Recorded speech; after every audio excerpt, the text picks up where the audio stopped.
ପ୍ରେମରେ ଅନେକ ପ୍ରକାର ପାଗଳାମୀ ଆପଣ ଦେଖିଥିବେ। ହେଲେ ଆଜି ଆମେ ଆପଣଙ୍କୁ ଏମିତି ଏକ ପ୍ରେମୀ ଯୁଗଳଙ୍କ ବିଷୟରେ କହିବୁ ଯାହାଙ୍କ କାରନାମା ଦେଖିଲେ ଆପଣ ବି ଆଶ୍ଚର୍ଯ୍ୟ ହୋଇଯିବେ। ମାତ୍ର 30 ସେକେଣ୍ଡ ଆଉ 30 ସେକେଣ୍ଡ ଭିତରେ 195 ଥର ଚୁମ୍ବନ। ଶୁଣିବାକୁ ଅବିଶ୍ୱସନୀୟ ଲାଗୁଥିଲେ ବି ଏହା ସମ୍ପୂର୍ଣ୍ଣ ସତ।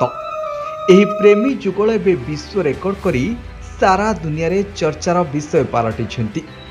ଆଜ୍ଞା ହଁ, ଏହି ବିରଳ ଏବଂ ରୋମାଞ୍ଚକର ରେକର୍ଡ କରିଛନ୍ତି ଦକ୍ଷିଣ ଆମେରିକାର ବ୍ରାଜିଲରେ ରହୁଥିବା ଏକ ଦମ୍ପତି। ସେମାନଙ୍କ ନାମ ହେଉଛି ରେନାଟୋ ଆଲଭେସ୍ ଏବଂ ନାୟାରା ରୋବାଟା। ଏହି ଦୁଇ ପ୍ରେମୀ ସାଧାରଣ ଚୁମ୍ବନ ନୁହେଁ, ବରଂ ସବୁଠୁ ଦ୍ରୁତ ଗତିରେ ପରସ୍ପରକୁ କିସ୍ କରି ଗିନିଜ୍ ୱାର୍ଲଡ ରେକର୍ଡ ବୁକ୍ରେ ନିଜ ନାଁ ସାମିଲ କରିଛନ୍ତି। ଆପଣ ଭାବିପାରୁଛନ୍ତି ଆମେ ପଲକ ପକାଇବା ଆଗରୁ ଏହି କପୁଲ କେତେ ସ୍ପିଡରେ ଏହି କାମ କରି ଦେଖାଇଛନ୍ତି। ବାସ୍ତବରେ ପ୍ରତିବର୍ଷ ଜୁଲାଇ 6 ତାରିଖକୁ ସାରା ବିଶ୍ୱରେ ଇଣ୍ଟରନ୍ୟାସନାଲ କିସିଂ ଡେ ବା ଆନ୍ତର୍ଜାତୀୟ ଚୁମ୍ବନ ଦିବସ ଭାବେ ପାଳନ କରାଯାଏ। ଆଉ ଏହି ଖାସ୍ ଦିବସର ଠିକ୍ କିଛି ଦିନ ପରେ ରେନାଟୋ ଏବଂ ନାୟାରା ଏହି ଚ୍ୟାଲେଞ୍ଜକୁ ହାତକୁ ନେଇଥିଲେ।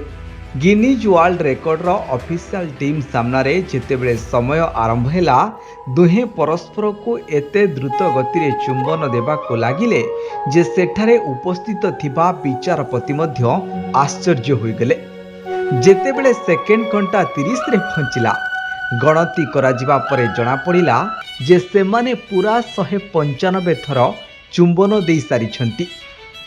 ଏହି ଖବର ଏବଂ ଏହାର ଭିଡ଼ିଓ ସୋସିଆଲ ମିଡ଼ିଆରେ ଆସିବା ପରେ ଏହା ନିଆଁ ଭଳି ଭାଇରାଲ ହେବାରେ ଲାଗିଛି। ଲୋକମାନେ ଏହାକୁ ଦେଖି ଭିନ୍ନ ଭିନ୍ନ ପ୍ରତିକ୍ରିୟା ଦେଉଛନ୍ତି।